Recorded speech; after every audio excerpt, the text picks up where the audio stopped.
আসসালামু আলাইকুম বন্ধুরা, সবাই কেমন আছেন? আশা করি সবাই ভালো আছেন। আমি আলহামদুলিল্লাহ অনেক অনেক ভালো আছি, যা বলার বাইরে।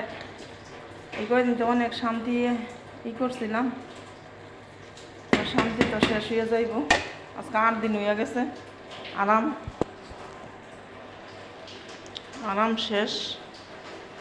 ঠিক আছে, কোন সময় জানি বাসি বাজে যাইয়া পড়তেছে, মানে ভিতরে একটা ভয় কাজ করে, বাইতে পড়বে।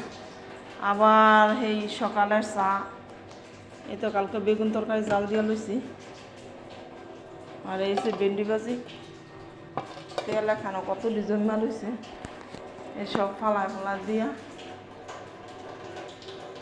তেল ফালাই দিয়া ভাজিটি খেয়ে এলাম। আজকে এটিই আইটেম, আর কোনো আইটেম নাই। আল্লাহ যে বাসা, এখন তো তরকারি আছে, ডাইল আছে, বেগুন তরকারি আছে।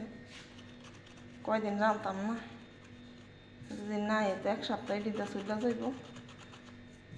এই কয়দিন, আজকে সোমবার, কালকা মঙ্গলবার, কালকা ডাল জাল দিতে হইব, বেগুন তরকারি জাল দিতে হইব।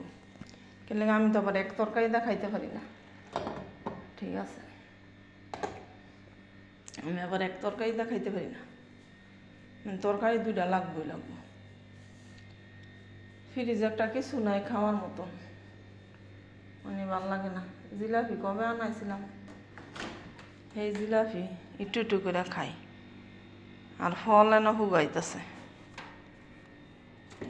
ফল এডি ফালাই দিই, শুকাই এডি ফালাই দিই।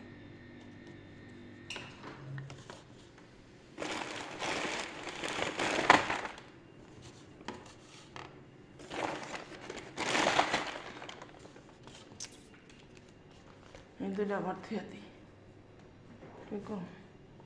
কালকে আমি কয়টা কাটটা খাইছিলাম, দুইটা মালটা কাটছিলাম, একটা আপেল কাটছিলাম, কাটটা খাইছি, কিছুই নেই খাওয়ার মতন।